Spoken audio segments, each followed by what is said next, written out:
우리가 한미일에서 비싸게 굴려면 중국이라는 지렛대를 갖고 있어야 되는 거예요. 그래서 거기서 또 챙기고 네. 그다음에 거기서 챙겼으면 중국한테 우리 한미일 페이스 조절을 우리가 할 거야. 중국 차례 네. 할 수 있잖아요. 예. 중국이 그렇게 싫어하는데 네. 근데 우리가 변수가 안 되잖아요. 그러면 중국이 네 잘하나 보자. 네. 잘하면 우리가 해줄게 이런 게 아니라 한국이 한중일 협력이 심화되는 것을 막을 수 있는 변수가 된다고 느끼면 네. 중국이 우리한테 훨씬 더 잘하죠. 이런 외교를 전혀 못하고 있는 겁니다. 지렛대 외교조차도 못하고 있는 거예요. 그러니까 그런 카드를 전혀 쥐지를 않아요. 이것도 아까 말한 라인도 우리의 카드인데요. 네. 우리가 카드를 버리고 일본한테 굴욕적으로 지금 설명하고 있잖아요. 그러면 어느 것 하나 지렛대로 활용도 못하고 그러니까 외교를 그냥 포기했다 이렇게 봐야 됩니까? 순방 외교는 하겠죠. 지금 나갈 일이 많습니다. 나갈 일이요? 네, 일단 맞습니다. 6월에 중앙아시아 3개국 순방 네. 그게 이제 6월 달에 가장 앞에 있는 것 같습니다. 앞에 있고요. 지금 그것부터 계속 시작해서 어디까지 계속 가는 있죠. 걸까요? 예. 예.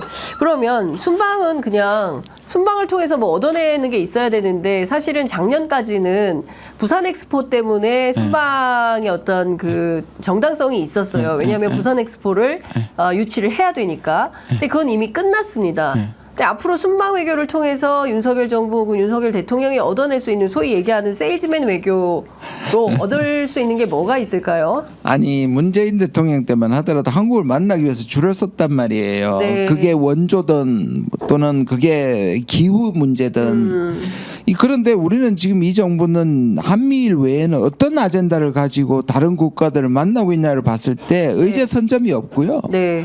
아까 말한 것처럼 우리가 지금 외교하고 있는 곳에서 우리가 변수가 국제 무대에서 변수가 전혀 되지 않고 있기 때문에 네. 열심히 만나곤 하겠지만 심지어 저는 이제 아프리카 정상회의도 한단 말이에요. 거기서 네. 우리가 구체적으로 지금까지 말한 우리가 대통령이 나와가지고 우크라이나 가가지고 1억 불 준다는 거 하고 예. 날리면 사건 나왔을 때 미국의 펀드에 우리가 1억을 내는 거 하고 예. 그거 왜고 예. 왜 우리가 글로벌 사우스의 중요한 위치를 차지하는 아프리카에 어떤 아젠다를 제시하고 있습니까?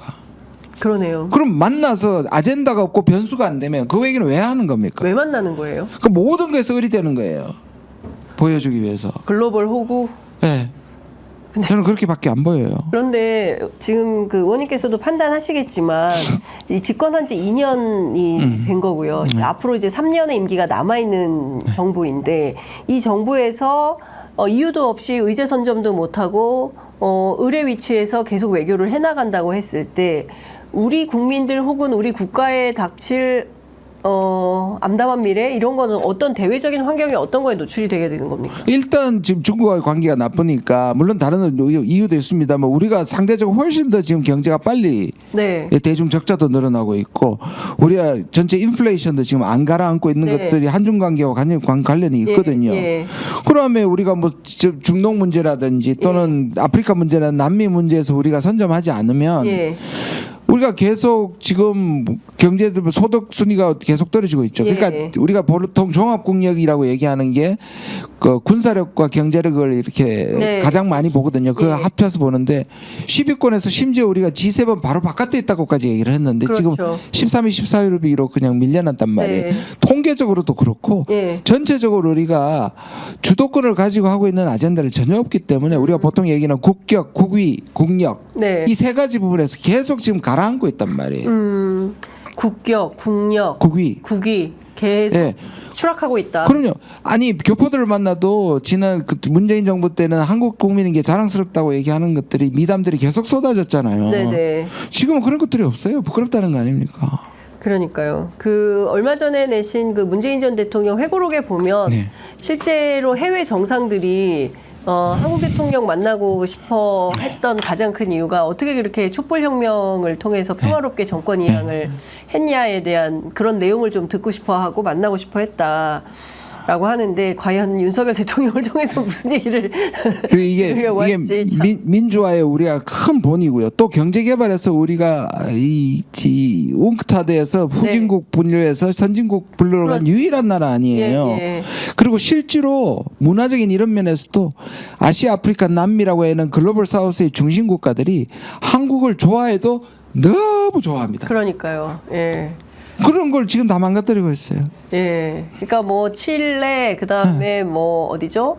하여튼 남미의 국가들에서 한국 K 컨텐츠, 뭐 K-팝, 뭐 이거 그건 물론이고요. 예. 한류뿐만 아니라 왜 좋아하느냐면 정부 차원에서 왜 좋아하냐면 한국이 예. 제국주의적이나 공격적이지 않은 외교 정책을 하면서도 본이 되고 있기 때문이에요. 네. 그러니까 한국에서 주는 원조나 이런 것들은 뒤에서 일본이나 과거 중국이나 예. 미국이 하고 있는 것과는 차원이 다르다고 생각합니다.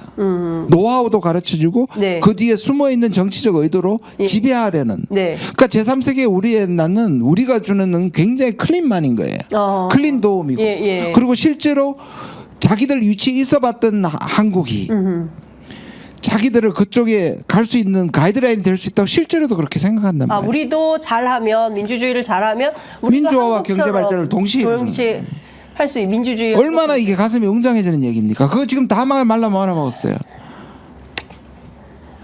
정말 속상하다라는 생각밖에 안 듭니다. 시진핑 주석이 10년째 안 오고 있는데요. 윤석열 정부 재임 중에 오겠습니까? 그래서 아까 말한 것처럼 이것도 주도적으로 하고 네. 아까 제가 말씀드렸잖아요. 지금 중국이 가장 우려하는 것이 대만 문제 또 한미일의 동맹의 문제니까 이 부분에 페이스 조절을 하면서 우리가 이 페이스 조절을 할 수 있다는 걸 중국한테 보여주고 네. 오히려 중국한테 주도권을 가지고 접근을 해야 하고요. 네. 그런 걸 해소시키면 올 것이고요. 오히려 오게 해야 되는데 지금 식으로 계속 어정쩡하게 가면 안 올 것이고요. 네. 그러나 내년 또 9월입니까? 내년 후반기에 에이펙이 우리 주체입니다. 그래요? 그러면 그때 와가지고 또 우리가 계기 되고 일본 만나고 중국 만나고 그럴 수도 있단 말이에요. 큰일인데. 제대로 하십시오. 제대로. 예, 큰일입니다. 이거 그렇게 흘러가면 정말 그냥 주최국이 아니라 객체국이 될 수가. 지금까지 무대만 보면 제공하고 얻는 건 하나도 없는 그렇게 될 가능성이 이런 외교를 제가 하고 결코 중국에 편을 드는 게 아니라 예. 중국도 우리 입장에서 지금 중국의 압박을 받기 전에 우리가 변수돼서 중국한테 자꾸 우리가 주도권을 가지고 움직여야 된다는 말씀을 드리는 거예요. 그러니까요. 한반도 운전자로는 다 어디로 갔습니까? 예? 거꾸로 생각하면 중국이 얼마나 외롭겠습니까? 무슨 말이냐면 네. 지금 경제적으로 유럽하고 디커플링 당하죠. 네. 여기서는 한미일이죠. 필리핀하고 지금 미국하고 하죠. 네. 중국은 거의 갇히고 있는데 네. 그래서 우리가 그걸 하지 말자는 얘기가 아니야. 한쪽에서는 우리가 여기에 대한 이 캐스팅 보트를 갖고 네. 있다는 걸 보여주면 네. 이때야말로 중국으로부터 많은 걸 얻어낼 수 있단 말이에요. 그 얘기를 하는 거예요. 네. 사실상 김준영 당선인께서 또 외교의 로드맵을 이렇게 가야 된다. 그래야 우리에게 이익이 된다라는 것을 길을 알려주고 계시는데 외교부 당국자들도 많이 답답하겠습니다. 답답할 거예요, 속으로. 이걸 모르겠으니까 그러니까요. 수십 년 해왔는데. 예. 근데 관료적 속성상 예. 초반에 이런 얘기들을 했을 때 다 묵살이 됐을 거예요. 그리고 저는 그런 부분에서 조태열 장관은 네. 지금까지 중국에 대한 그 장관 전에도 중국도 중요하다는 반응을 꽤 해왔고 네. 또 조태열 장관이 가면서 또 중국과 한중일도 했으니까. 근데 이분이 관료적 특징이 더 많고 결기를 가지고 지금의 그 청와대가 아니죠. 대통령실과 대통령실. 맞설 수 있느냐에 대해서는 좀 의구심이 있는데요. 오히려 이 부분에 힘을 받으시고 네. 오히려 지금까지의 대통령이 주도하고 있는 것들을 좀 바꿀 수 있는 외교부가 됐으면 좋겠는데요. 네.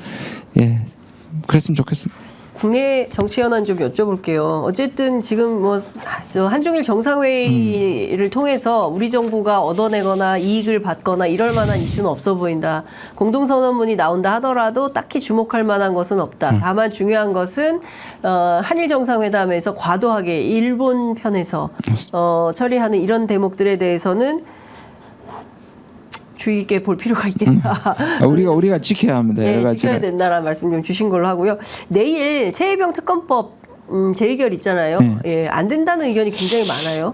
예, 뭐 당론으로도 정해버렸는데 얼마나 많은 사람들이 이탈표가 생길까의 문제라서 저도 조금 비관적으로 보는데요. 네. 마지막까지 이제 국민의힘 의원들한테 호소하는데요. 결국 이 부분은 22대에서도 계속될 것이고 그때는 이게 빨리 털고 가시라. 그리고 네. 지금 너무 많은 증거들이 쏟아져서 이건 네. 되돌릴 수 없는 민심이기 때문에. 네. 근데 내일에 대해서는 저도 뭐 좀 부정적, 비관적이긴 합니다. 그래도 압박해야죠. 그것까지. 예.